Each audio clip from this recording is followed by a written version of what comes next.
Père et du Fils et du Saint-Esprit. Amen.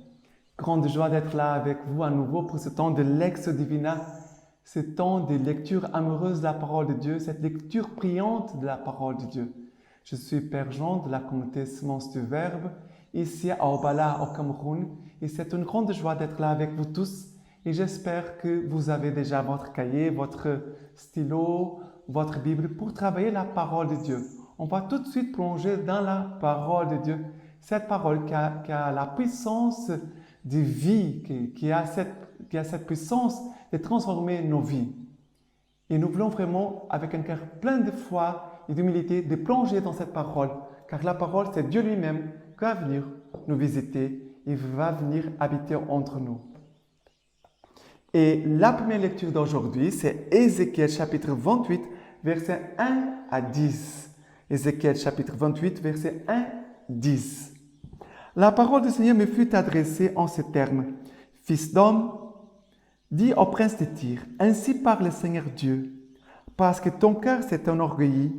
Tu as dit, je suis un Dieu, j'habite une demeure divine au cœur de la mer, alors que tu es un homme et non un Dieu. Tu te fais un cœur semblable au cœur de Dieu. Voilà que tu es plus sage que Daniel. Aucun secret ne te déconcerte. Par ta sagesse et ton intelligence, tu t'es fait une fortune. Tu as mis or et argent dans tes trésors. Si grande est ton habileté dans le commerce. Tu as multiplié ta fortune et ton cœur s'est enorgueilli de ta fortune. C'est pourquoi ainsi parle le Seigneur Dieu. Parce que tu t'es fait un cœur semblable au cœur de Dieu, eh bien, voici que je vais venir contre toi des étrangers, du plus barbare des nations. Ils tireront l'épée contre ta belle sagesse. Ils profaneront ta splendeur. Ils te feront choir dans la fosse, et tu mourras de mort violente au cœur des mers. Diras-tu encore, je suis un Dieu en face de tes meurtriers? Comment tu es un homme, car tu es un homme et non un Dieu, entre les mains de ceux qui te transpercent. Tu mourras de la mort des incirconcis, par la main des étrangers. Car moi, j'ai parlé, oracle du Seigneur. Le Seigneur parle. Et quand le Seigneur parle, on doit se taire, on doit faire silence. Quand le Seigneur parle, on doit écouter. On doit respecter sa parole. Quand le Seigneur parle, le Seigneur fait. Il accomplit ce qu'il dit. Et aujourd'hui, quand il parle à ses princes de Tyr, par la bouche du prophète Ézéchiel, le prophète a écouté la voix, la parole du Seigneur et est allé transmettre. Il n'a pas eu peur. Il est allé transmettre cette parole qui ne lui appartient pas. Cette parole ne lui appartenait pas. Il va donner la parole à ses princes. Il va lui dire, parce que ton cœur s'est enorgueilli, tu as dit, je suis un Dieu, j'habite une demeure divine au cœur de la mer. Il y a des personnes qui sont comme ça, que se trouve un Dieu qui habite une demeure divine, qui veulent, parce que c'est Dieu qui a tous les pouvoirs sur le monde, sur l'histoire des hommes. Mais il y a des hommes qui croient que ce sont eux qui vont conduire tout, qu'ils ont le pouvoir pour tout faire. Non, non. Ils ont un pouvoir, c'est vrai. Ils ont un pouvoir. Mais le plus grand pouvoir vient de Dieu. Et même s'il y a des gens, malheureusement, sur notre terre, qui profitent de leur pouvoir pour écraser les autres, pour faire du mal aux autres, moi, ce qui me rassure, c'est qu'un jour, Dieu va faire justice. Dieu est un Dieu d'amour, oui. Notre Dieu, c'est un Dieu de miséricorde, oui. Mais notre Dieu aussi, c'est un Dieu de justice. Et Dieu, un jour, va rendre à chacun selon ses œuvres. Bien sûr qu'il a la conviction. Si la personne vit un profond repentir de tout ce qu'elle a fait, à cause de son grand repentir, elle va recevoir le pardon de tous ses péchés. Mais la personne ne peut pas dire, je vais faire ce que je veux, tout ce que je veux, et après, quand je vais mourir, voilà, je vais demander pardon à Dieu, et Dieu va me pardonner, et comme ça j'irai au ciel. Non, ça, c'est malhonnête. C'est malhonnête. On ne peut pas tromper Dieu. On peut tromper les hommes, mais on ne peut pas tromper Dieu. Et parfois, l'orgueil se cache dans nos cœurs. Il y a des gens qui semblent parfois être très doux et humbles de cœur, mais ils ne le sont pas. Ils font semblant. Parce que c'est Dieu qui connaît le cœur. Quand je dis cela, ce n'est pas maintenant pour dire, ah, la personne, elle fait semblant d'être humble, douce et humble. Alors, c'est faux. Non, attention. Qui a le droit de juger, c'est Dieu, seulement Dieu. Pas seulement Dieu qui voit les cœurs. Ce que je suis en train de dire, c'est pour nous aider les uns les autres à vérifier ce qui habite dans ton cœur. Parce que parfois, il y a des gens qui sont très orgueilleux, mais ne font pas de bruit. Mais à l'intérieur d'eux, j'ai droit, j'ai raison, c'est ça que je veux. Ils sont très durs, comme ces rois, comme ces princes de Tyr. Il y a des gens qui se font comme Dieu. C'est Dieu qui a le droit sur les personnes. Moi, je n'ai aucun droit sur les autres. Je n'ai pas le droit sur les autres personnes. Je peux les conduire avec la sagesse de l'Esprit Saint, mais je n'ai pas le droit de dire à la personne, fais ça, tu dois faire ça, c'est ça que je veux. Non, je dois respecter la liberté de la personne. Je montre le bon chemin, je donne l'exemple et je laisse l'autre libre. Mais aujourd'hui, qu'est-ce qui se passe ici? C'est l'orgueil. Il y a des gens qui cachent leur orgueil, il y a des gens qui montrent leur orgueil, qui aiment se montrer aux autres, que tout le monde puisse le voir, qu'ils ont des biens, qu'ils ont un pouvoir, qu'ils commandent les nations, On doit faire très attention à ça, soit au niveau de la vie de l'Église, soit dans la vie du monde.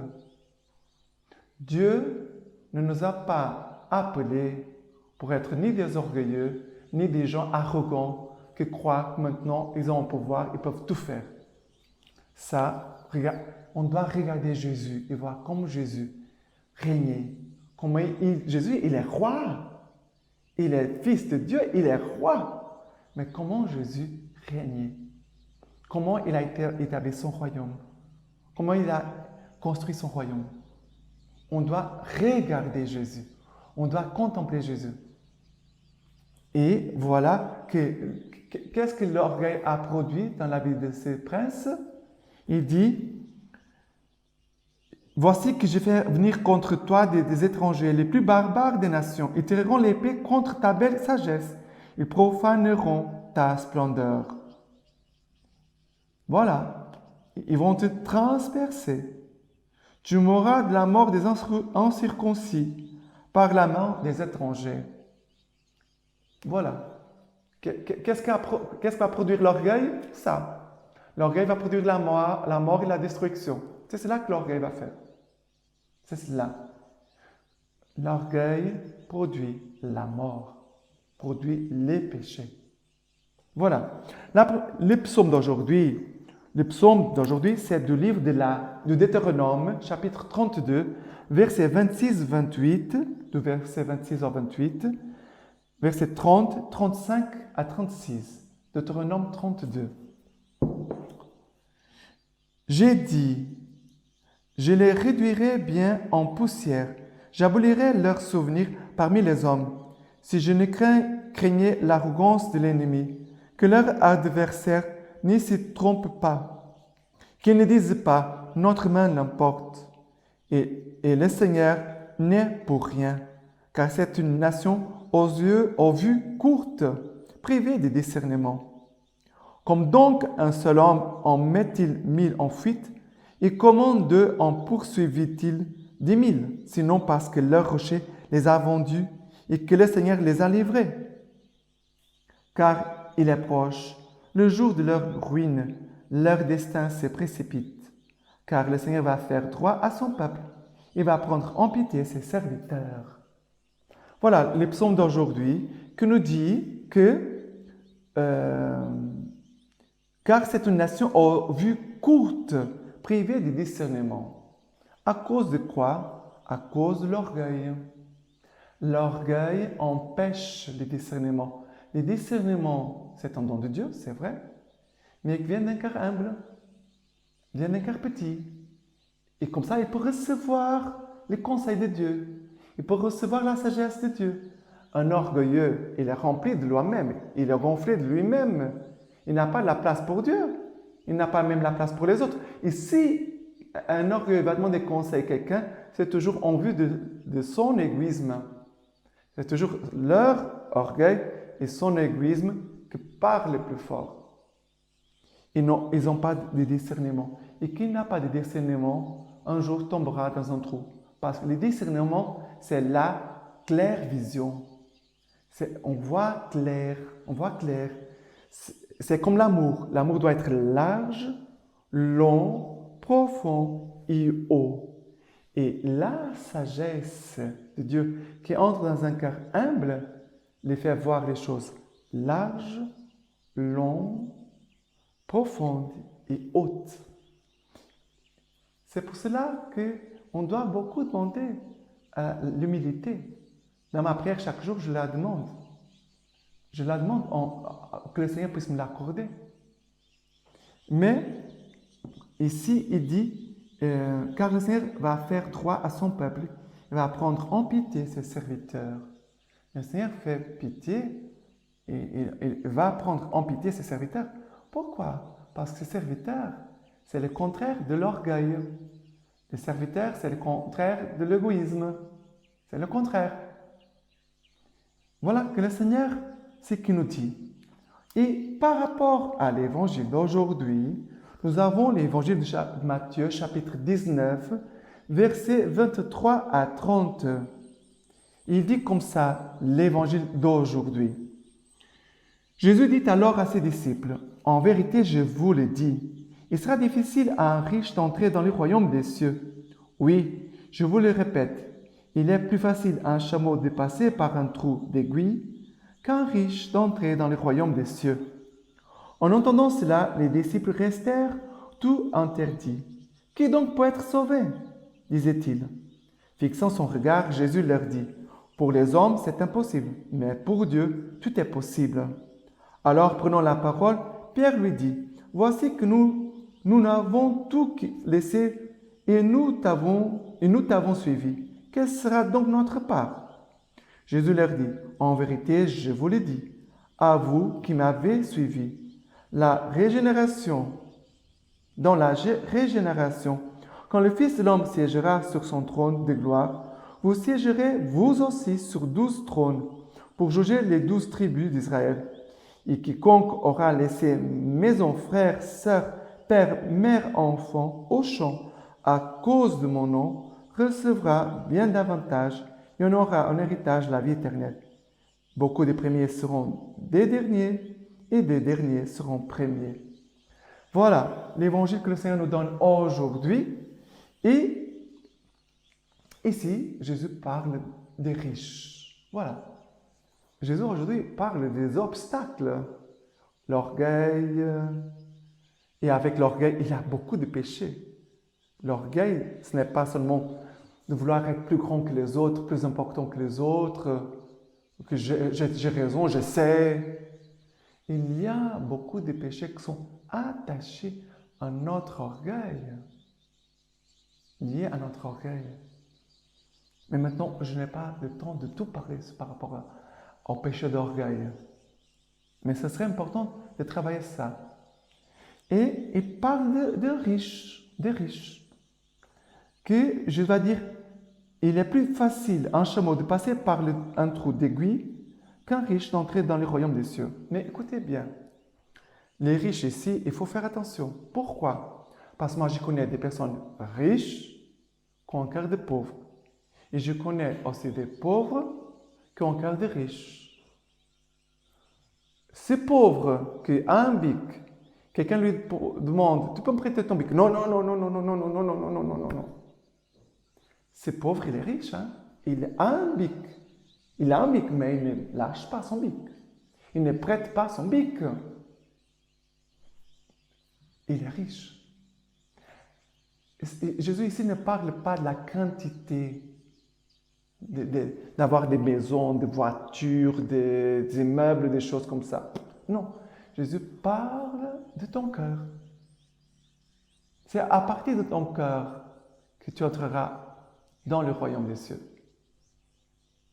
Et Jésus, ici, après, les disciples ont dit, mais Seigneur, pour les hommes, c'est impossible. Qui peut être sauvé? Qui donc peut être sauvé? Jésus va dire, pour les hommes, c'est impossible, mais pour Dieu, tout est possible. Qui peut dire, moi, je mérite les ciels, moi, j'ai une vie de prière, j'ai fait de bonnes œuvres, voilà. J'attends maintenant que mourir et d'entrer tout de suite dans les ciels. Non, personne sur terre peut dire ça. Personne. J'ai essayé de faire la volonté de Dieu, d'accomplir le commandement, d'être un homme vraiment de Dieu. Oui, mais je ne peux pas dire, je mérite les ciels. Et attention, il y a des églises et des sectes, souvent ce sont des sectes, ce ne sont pas des vraies églises. Et faites attention parce que si vous connaissez des gens qui sont dans les sectes, il faut leur expliquer qu'est-ce que c'est une église, qu'est-ce que c'est une secte. L'église, c'est quelque chose officiel, reconnu par le monde. L'église protestante, l'église évangélique, l'église orthodoxe, sont des églises officielles. Voilà, les catholiques, les baptistes, les évangéliques, les protestants, c'est dans la même lignée, et les orthodoxes. Mais il y a beaucoup de choses qui sont des sectes. Il faut faire très attention. Et en plus, il y a beaucoup de sectes qui profitent du manque de formation de ces fidèles pour prendre ses biens et de prendre leur argent. Il faut faire très attention. C'est pour le ciel, c'est pour avoir une place au ciel. Non, non, non, non. Les ciels, on n'achète pas. Les ciels, on n'achète pas. C'est un don gratuit de la passion, de la mort et de la résurrection de Jésus. Et humblement, un jour, quand nous allons apparaître devant la porte du ciel, on va dire à Jésus, Jésus, je suis là, avec les mains vides. J'attends tout de toi, ta miséricorde, ton pardon. Et par les mérites de ta passion, de ton sang versé sur la croix et de tes saintes douleurs, je te demande, Seigneur, que tu puisses m'accueillir chez toi. Voilà, c'est comme ça. Et encore, Pierre va dire, Seigneur, nous avons tout quitté pour te suivre. Quelle est notre part? Quelle est notre récompense? Il y a des gens, parfois, pensent, parce que Jésus ici va dire, voilà, vous allez recevoir bien davantage et en héritage de la vie éternelle. Si tu donnes une chose en disant, voilà, je donne 1000 francs parce que Dieu va me donner 10 000, tu ne recevras rien. Si tu donnes avec intérêt parce que tu attends recevoir quelque chose en retour, tu ne recevras rien. Si tu donnes, donne gratuitement. Si tu donnes, donne avec joie. Si tu donnes, donne sans attendre rien en retour. Sans attendre que l'autre va te donner demain. Tu ne peux pas faire ça. Voilà, c'est cela. Et Jésus va dire, beaucoup des premiers seront des derniers et des derniers seront les premiers. Jésus, un jour, va dire, les prostituées et les publicains vous précéderont dans le royaume des cieux. Ça veut dire, Jésus parle des voleurs, des prostituées, qui vont dépasser ceux qu'à son époque, oui, se croyaient très pieux et qui allaient mériter le ciel. Et Jésus va dire non, non. Pourquoi? Parce qu'ils sont convertis en vérité. Ils ont aimé Dieu vraiment. Et en conséquence, ils vont courir, ils vont vous dépasser et vont entrer dans le royaume des cieux. Voilà. Et aujourd'hui, la lecture patristique d'aujourd'hui, pour finir, c'est de Saint Bernard, homélie à la louange de la Vierge Mère. Le titre, c'est « Celui qui va naître de toi sera appelé Fils de Dieu ». Les créateurs des hommes, pour se faire homme en prenant naissance dans l'humanité, dut entre tous les humains se choisir, ou plutôt se préparer une mère, dont il sut qu'elle serait digne de lui et qu'elle lui plairait. Il voulut donc qu'elle fût vierge, afin de naître sans tache, d'une femme immaculée, lui qu'allait laver de leur tache tous les hommes. Et il a voulu de même que soit humble celle dont il naîtrait doux et humble de cœur, lui qui allait être de ses vertus l'exemple dont tous avaient besoin pour être sauvés. Il donna donc à la Vierge d'enfanter, lui qui avait déjà inspiré en elle le vœu de la virginité et lui avait dispensé par avance cette valeur précieuse qu'est l'humilité. Parée des joyeux de ces deux vertus, la Vierge royale, resplendissante d'un double éclat, celui de l'esprit et celui du corps, et connue jusqu'au ciel pour son éclat et sa beauté, attira sur elle le regard des habitants de la cité céleste. C'est pourquoi elle éveilla même l'attention du roi, qui s'y mit à la désirer et dépêcha d'en haut vers elle un messager céleste. Vierge de corps, vierge d'esprit, vierge aussi par décision et engagement. C'est très beau. Vierge de corps, vierge d'esprit, vierge aussi par décision et engagement. Bref, une vierge telle qu'il la décrira l'apôtre, sainte d'esprit et de corps.